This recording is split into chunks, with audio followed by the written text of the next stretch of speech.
इतने तक हम लोग सीमित नहीं रहे हैं, बल्कि स्मैक, हेरोइन, चरस, भांग, अफीम, तंबाकू, धतूरा और इतना ही नहीं, इसके साथ साथ अंधविश्वास, पाखंड, ढोंग और दुराचार, पापाचार, व्यभिचार, मिथ्याचार इस समाज को संकीर्ण मानसिकताओं की ओर बहाने का कार्य कर रहे हैं। माताओं, ये जो गंदे संगीत इस समाज के अंदर जहां भी आप लोगों को सुनाई देते हैं, इनका विरोध कीजिए। क्योंकि पहले एक गाना आया था, आज मेरे यार की शादी है। बंधुओं, बेटा भी वही गीत गा रहा है, बहन भी वही गीत गा रही है और बेटी भी वही गीत गा रही है और अपने भाई की शादी में गा रहे हैं। आज ये नंगड़ा के ब्यादी और एक और आगे गाना साहूकारा ब्यादी, इसका कट मार दिया इन लोगों ने, है ना। इसके प्रतिद्वंद के रूप में, इसके प्रत्युत्तर के रूप में इन लोगों ने इस प्रकार की एक चेतना वास्तव में खड़ी की। उसके लिए मेरी सद्भावना और शुभकामना उनके साथ है। क्योंकि जब ये गीत संगीत बजते हैं तो ये समाज को एक मोटिवेशन देने का कार्य करते हैं, प्रेरणा देने का कार्य करते हैं। आदरणीय सुरेंद्र जी, इस मंच के ऊपर अभी आप एक ओपरी पराई या भूत प्रेत या बारली भितरली या चौराहे वाली या चुगानन वाली के नाम का कोई गीत गाइए, 10-20 महिलाएं अभी करने लग जाएंगी। ये है इस संगीत का, और इस ये जो धुन है ना, ढोलक की जो धुन है, ये इसका साक्षात प्रभाव आप लोगों में देखने को मिलेगा। बंधुओं, ये संगीत जीवन की मर्यादाओं की चेतना की उन्नति के लिए हो सकते हैं और होने चाहिए, समाज को बिगाड़ने के लिए कदाचित नहीं होने चाहिए। अकेला सुरेंद्र कोई मैं इसके लिए कटघरे में नहीं खड़ा कर रहा हूं। कितने ही हरियाणा के फूड कलाकारों के द्वारा इस प्रकार के गंदे गीत इन मंचों के माध्यम से, आप लोगों के YouTube के माध्यम से, आपके मोबाइल के अंदर पहुंचा करके आपके घर घर के अंदर आपकी नवीन पीढ़ी को बर्बाद और रुग्ण करने के लिए इन लोगों के द्वारा परोसे गए। बंधुओं, YouTube पर जब आप लोग इन गीतों को सुनते हो तो इन लोगों को पैसे बनते हैं, लेकिन पीढ़ी आपकी, नस्ल खराब आपकी होती है। क्यों जी? बनते ना पैसे, इनका तो पैसा कमाना इनकी मजबूरी है। आप लोग सुनते ही गंदे हो, आप लोग अच्छा सुनने लग जाओ, ये लोग अच्छा भी देना शुरू करते हैं। लेकिन ये केवल मात्र एक बहाना चलने वाला नहीं है कि समाज गंदा ही सुन रहा है। हमारे यहाँ तो समाज ने लखबीर सिंह लखा को पूरे जीवन में माता की भक्ति में रत पाया है, सुना है और अरबपति बना करके सराखों पर बिठाया है। इतना ही नहीं, अनुराधा पौडवाल के बारे में आप लोग जानिए, गुलशन कुमार के बारे में आप लोग जानिए। देशभक्ति के साथ साथ आध्यात्म चेतना की उन्नति के अंदर जिन लोगों ने कार्य किया है, हमारे समाज ने उन लोगों को सराखों पर बिठा करके स्तुत्य और पूजनीय बनाने का भी कार्य किया है। तो इसलिए जो विरले कलाकार आज के दिन अपनी संस्कृति को संस्तुत करने के लिए, अब सिंचने के लिए, अभिसिंचित करने के लिए लगे हुए हैं, आप लोग उनकी तरफ भी देखिए। बंधुओं, जब मैं कलाकारों से ये प्रश्न करता हूं कि कलाकारों कलंककार मत बनो, कलाकार ही रहो, तो ये कलाकार मुझे कहते हैं कि महंत जी हम क्या करें, ये समाज गंदी चीज को तुरंत करोड़ों नीचे व्यू आ जाते हैं और अच्छी चीज को देखना पसंद नहीं करते। वास्तव में हमारे अंदर भी ये कमी है, कलाकारों का ये दुख भी जायज है।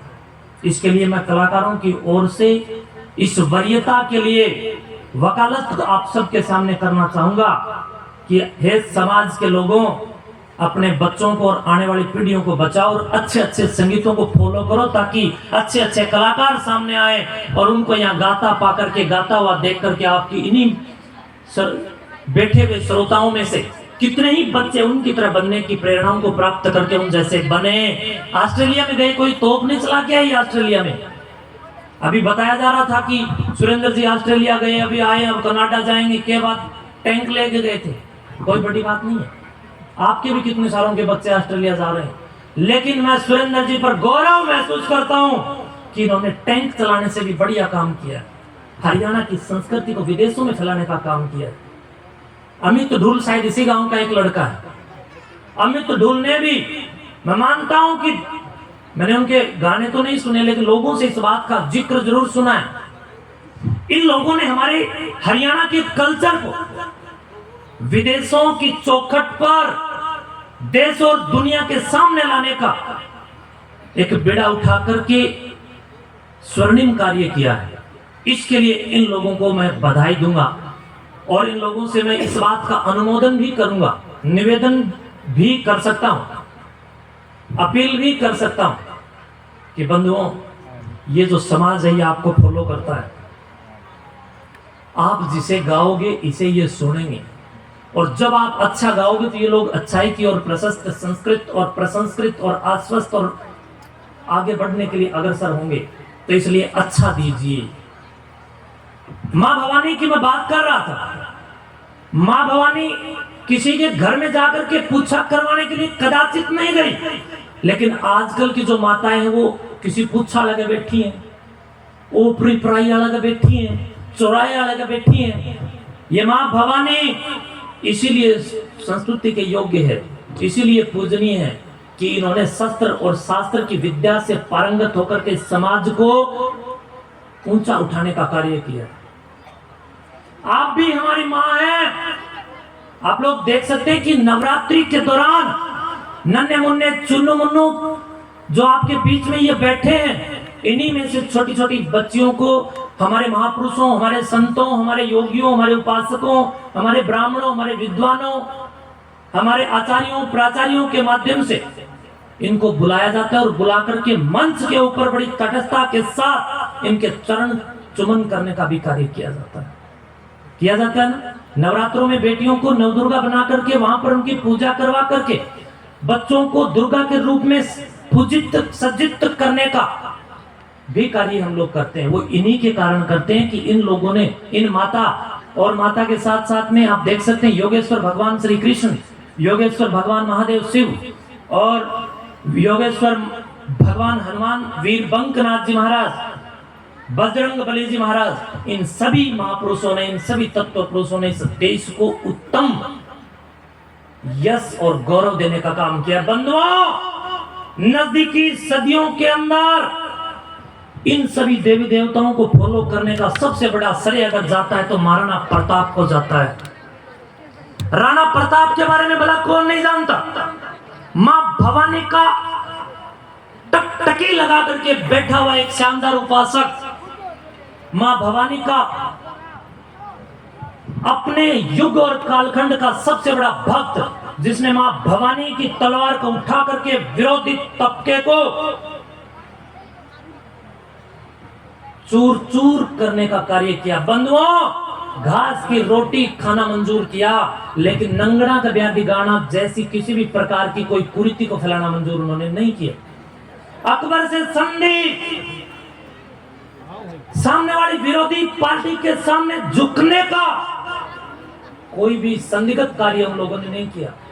हम सब फिर क्यों कर रहे हैं? किस रास्ते पर हम लोग भटकते जा रहे हैं?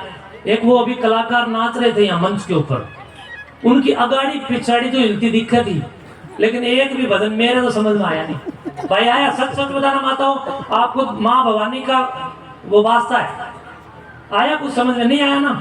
ये बंद करो आप लोग। ये अगर आपको समझ में नहीं आता फिर क्यों टाइम खराब कर रहे हो? आप सबसे मैं निवेदनात्मक ढंग के साथ सृजनात्मक जीवन की अपील करूंगा। अगर किसी कलाकार के द्वारा गाए जाने पर केवल धम धम की बिट आप लोगों के कान में गुंजित है तो आप बताइए कि कलाकार महोदय, हमारा जीवन का समय बड़ा कीमती है और हमारे पल्ला नहीं पड़ रहा है कुछ भी, इसलिए ढंग से गाइए। ये आप लोगों की गुलामी, ये मानसिक गुलामी जब तक आप निकाल करके नहीं फेंकोगे तब तक मैं समझता हूं स्वर्णिम युग आ ही नहीं सकता। स्वर्णिम युग की हुंकार महाराणा प्रताप के बाद नजदीकी सदियों के अंदर वीर भगत सिंह, त्याता टोपे, महाराणा प्रताप से पूर्व की अगर मैं बात करूं तो 786 साल तक मुगल बादशाहों के सामने लोहा लेने का एक लंबे कालखंड की लंबी श्रृंखला के साथ एक से एक बलिदानी महापुरुषों ने सामने खड़े होकर के उनको काटने का और टुकड़े टुकड़ों में बांट करके देशभक्ति के रडार को उन लोगों ने बड़ी गति देने का कार्य किया। लेकिन और नजदीक अगर हम आके देखते हैं तो 200 साल अंग्रेजों की त्रासदी, माताओं, अंग्रेजों की त्रासदी उद्यम को आप पढ़ करके, सुन करके, जान करके, देख करके गौर करेंगे। पंजाब का एक बेटा उद्यम सिंह, मां भवानी का असली बेटा।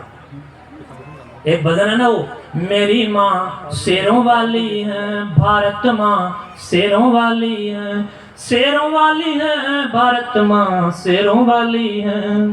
ये शेर यही है, ये जो बैठे हैं, ये भारत माँ इन लोगों से शेरों वाली है।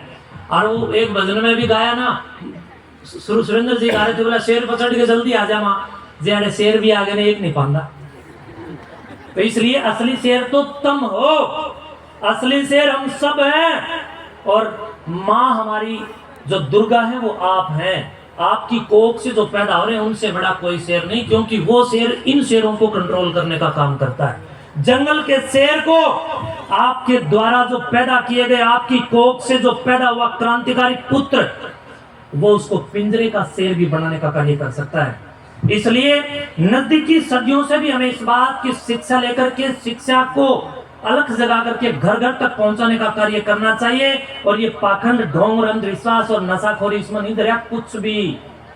नशे पते से बचो और बुराइयों से बच करके सुखदेव, राजगुरु और भगत सिंह की फांसी को याद कीजिए। आंखों में आंसू और तन बदन का एक एक रोम रोम खड़ा हो जाता है। गांव में तो फांसी और भी बहुत सारे लोग खाते हैं, खबरें आती हैं आज फलाने गांव में एक व्यक्ति ने फांसी खा ली, कुत्ता भी नहीं पूछता, चाहे कोई कुछ भी खा ले। लेकिन जब भगत सिंह की फांसी की बात आती है ना, तो बड़े बड़े शीश भी झुक जाते हैं और वंदन करने के लिए झुक जाते हैं, उसके श्री चरणों में झुकने के लिए। समय पर वीर भगत सिंह के द्वारा उस सजा को स्वीकार करना, ये एक बहुत बड़ी प्रेरणा है। उधम सिंह की जब बात आती है, आज के दिन में अगर कुछ कोई गड़बड़ हो जाए, आपको पता है जब उधम सिंह